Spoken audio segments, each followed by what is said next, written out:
নানা রকম রোগ শোক জ্বালা যন্ত্রণা দুঃখ কষ্টের সম্মুখীন হয়ে হতাশ হয়ে পড়ে, অথচ পরম করুণাময় ভগবান শ্রীকৃষ্ণ তার লীলা দ্বারা আমাদের এই সংকট থেকে মুক্তি ও সফল হওয়ার পথ প্রদর্শন করেছেন। বর্তমানে তিনি ভক্ত উদ্ধারে তার দয়া দ্বারা তার অনুগ্রহ প্রদর্শিত করে যাচ্ছে। আমাদের দরকার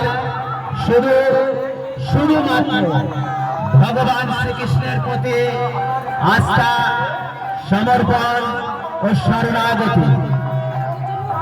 আমরা মনে প্রাণে বিশ্বাস করি ভগবানের উদ্দেশ্যে নিবেদিত যা জিনিস তার দেওয়া জিনিসই আমরা অর্পণ করছি। অজয় বাগ, অজয় বাগ, আপনি যেখানে দেখেন না কেন